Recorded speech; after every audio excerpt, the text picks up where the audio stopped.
안녕하십니까. 렌추아님교회 정영환 목사입니다. 오늘 저희들이 살펴볼 본문은 누가복음 9장입니다. 우리 9장에서 가장 기억해야 될 교훈은 바로 예수님을 따르는 제자도입니다. 우리 누가복음 전체를 볼 때 이 9장은 아주 중요한 터닝 포인트가 되는 지점입니다. 왜냐하면 주님께서 가버나움, 갈릴리를 중심으로 하셨던 사역을 이제 마무리하면서 본격적인 주님의 사명의 길로 떠나는 지점이 바로 9장 51절부터이거든요.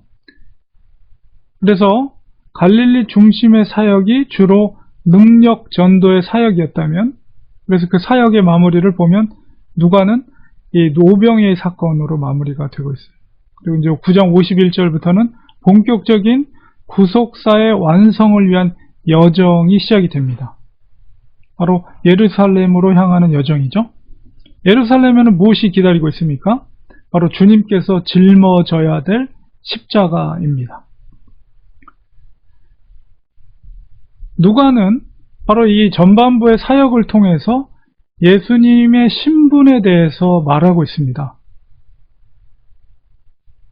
9장 28절, 33절까지 변화산 사건이 기록이 되어 있는데, 그것도 역시 예수님의 신분에 대한 그런 신비한 사건이죠. 예수님이 누구신가? 주님께서 친히 제자들에게 묻습니다. 9장 20절에 보면 베드로가 대답하기를 바로 하나님의 그리스도이십니다. 이렇게 대답을 합니다. 9장 20절에. 그리고 주님께서 베드로에게 이 말을 아무에게도 이르지 말라 하시고 22절에 곧바로 순환 예고를 하십니다. 인자가 많은 고난을 받고 장로들과 대제사장들과 서기관들에게 버림받아 죽임을 당하고 제3일에 살아나야 하리라. 왜 주님께서 왜 이 말씀을 하셨을까요? 바로 그것은 그리스도 대신 주님께서 순환을 통해 구원의 길을 여시는 것이고, 그것이 바로 주님의 가장 중요한 사명이기 때문에 그렇습니다. 그리고 드디어 23절, 24절에서 예수님을 따르는 제자도를 말씀하십니다. 우리에게 이르시되 아무든지 나를 따라오려거든 자기를 부인하고 날마다 제 십자가를 지고 나를 따를 것이니라. 누구든지 제 목숨을 구원하자 하면 잃을 것이요, 누구든지 나를 위하여 제 목숨을 잃으면 구원하리라. 이 시점에서 우리가 복음서를 기록하고 있는 의사 누가의 마음을 헤아려 볼 수가 있습니다. 누가복음서가 기록된 시기가 대략 사도 바울의 1차 로마 투옥 이후 로마에서 기록된 것으로 추측이 됩니다. 우리 사도행전을 통해서 사도 바울과 누가의 선교적 행보를 우리가 알 수 있죠.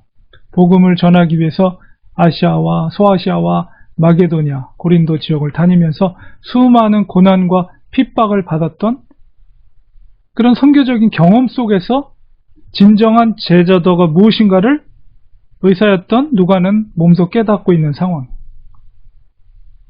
특히 옥에 갇혀있던 바울 곁에 서서 바울이 어떻게 예수님을 쫓았는가, 바울의 제자들을 보면서 참된 제자가 누구인가를 이미 깨닫고 있는 것이 바로 누가의 상황이에요. 그렇기 때문에 우리 누가복음에 나타난 제자도는 정말 경험에서 우러나오는 뜨거운 마음으로 예수님의 제자도를 기록하고 있는 것이죠.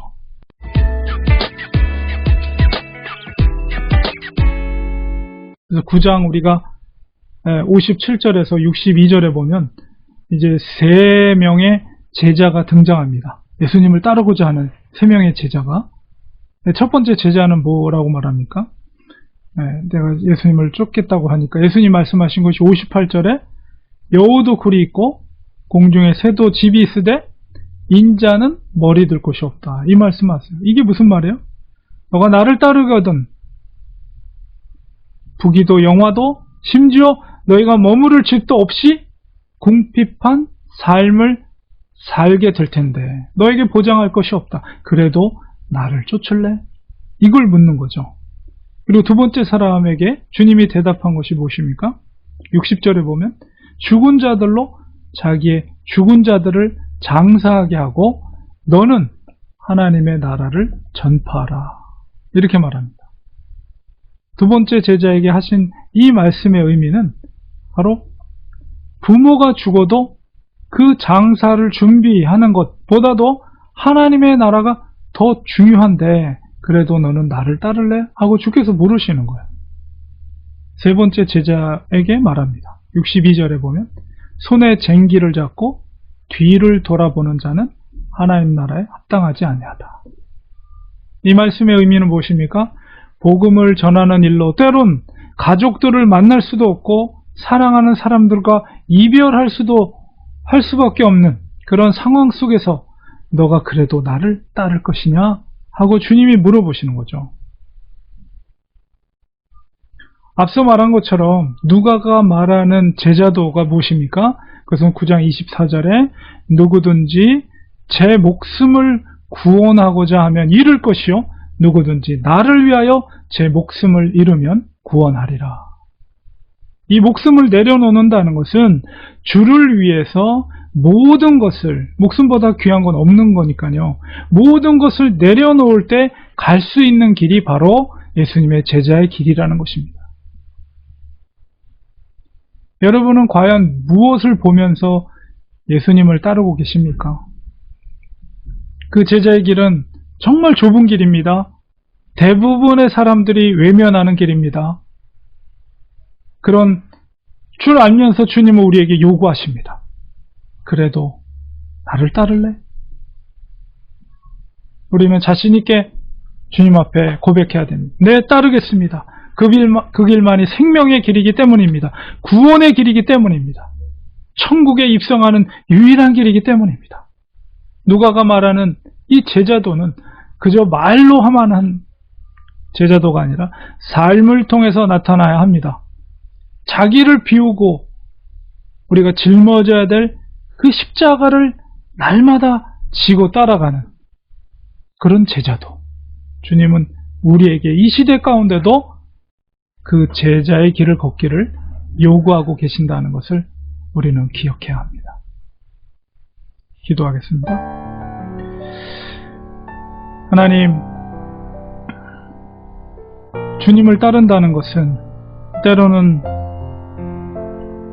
우리가 머리 둘 곳도 없고 때로는 우리 가족과 이별해야 되고 때로는 돌아가신 부모의 장례조차도 할 수 없는 오직 예수 그리스도를 가장 우리 삶의 최고의 가치로 여기며 주님이 걸어가신 그 죽음의 길까지라도 순종하며 걸어가는 길입니다. 주님은 이 시대 가운데 우리에게 요구하십니다. 이 길을 너도 갈래? 주님 걷기를 원합니다.